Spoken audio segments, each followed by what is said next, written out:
back to our question this morning at Eric Holder's comments. Steve, you're an independent in Columbus, Kansas. Thanks so much for waiting. What do you make of what Eric Holder had to say? Good morning. Morning. Thank you for taking my call.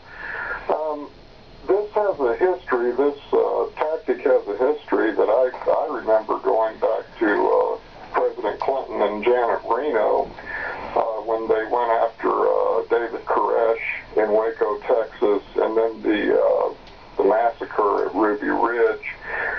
The difference being, though, that they sought judicial oversight, I believe, and actually had warrants. However, this administration and this Attorney General have decided on their own that no judicial oversight is required in order to assassinate American citizens abroad.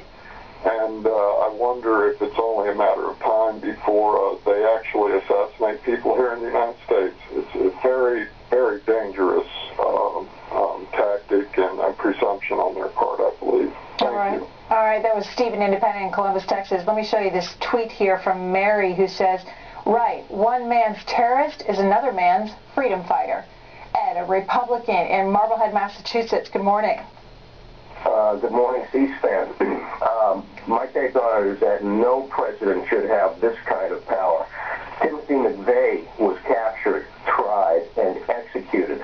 The blind Sheikh terrorist who launched the first attack against the World Trade Center in 1993 was captured, tried, and put away for life. If we give up our liberties to get security, we will end up getting neither. So, Ed, what does that mean then for Guantanamo Bay? Are you in support of that prison? I'm sorry, can you repeat that? Guantanamo Bay. Are you in support of that process, holding suspected terrorists there and giving them a military trial? Well, I think it's pretty interesting because Obama said that he was going to close that down, and he hasn't been able to do that. I don't see why we can't, for military tribunals for combatants that are captured, on the battlefield, that's a different thing. But if right now U.S. citizens can be arrested by the military under the Defense Authorization Act that was recently passed and held incommunicado without access to a lawyer, without a writ of habeas corpus or due process, that is not constitutional, and nobody's talking about that. All right. Ed, are you still there? Yes, I am. Go ahead. Finish your thought. An American citizen who's suspected of being associated with terrorists could be spirited away to Guantanamo and held there incommunicado without access to a lawyer, writ of habeas corpus, or due process. And nobody's talking about that. Well, Ed, the Attorney General did say yesterday that one of the criteria that has to be met is that there's no way to capture this suspected terrorist, and therefore this type of operation needs to be carried out. I don't believe that. I mean, they captured bin Laden. It's not true that they can't capture these people. What do you mean they captured? What do you mean they captured bin Laden? They captured and killed him. Well, but they didn't. He didn't go through any trial. Right. So, I mean, the point so the question, I'm not sure I understand the question. What?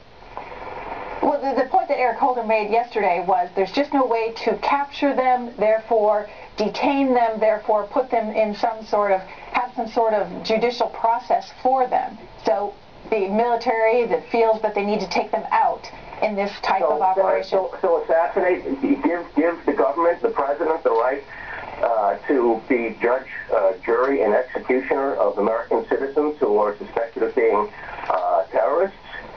That is un-American. It's unconstitutional. Okay. So, Ed, let me ask you this. What if the United States were to do this type of operation and then lay out the case for the American people, show them what evidence they had in justification of carrying out this act? What do you think about that? What happened to due process? Under the Constitution. You're shredding the Constitution if you're doing that. Okay. We captured Timothy McVeigh. We captured the blind Sheikh terrorist who attacked the World Trade Center in 1993. Why can't? I mean, Malaki, who was hit by a drone in Yemen, I had a hard time believing that we couldn't have captured him. We have very effective special operation forces. You know, if we could drop a missile on him, we could drop a special ops team on him. Okay. And then taking out his son a couple of days later while he was barbecuing in the backyard, it sounded like a real threat to America. All right.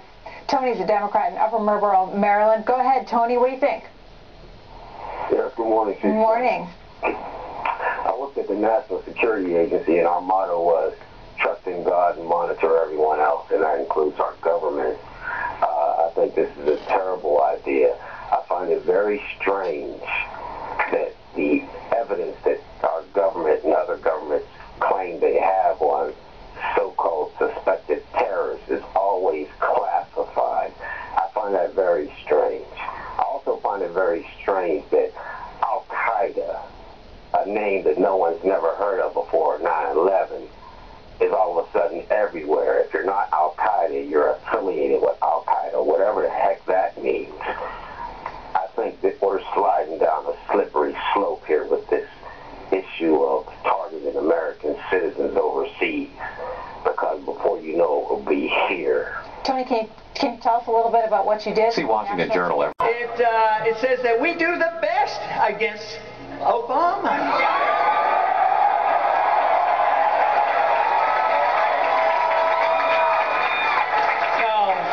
Now, winning the primary, of course, is very, very important.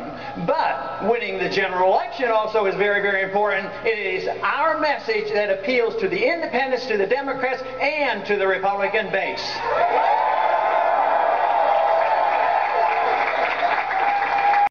Ron Paul!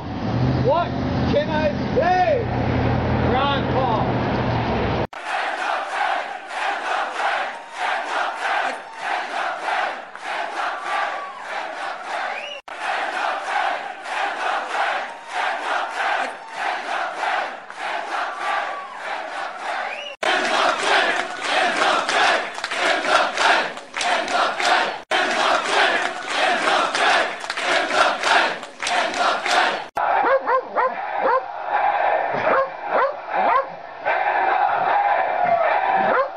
Max and the Fed.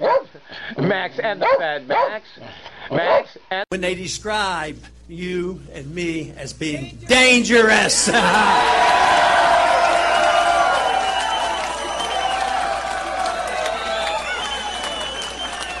That's one thing, they are telling the truth, because we are dangerous to the status quo of this country.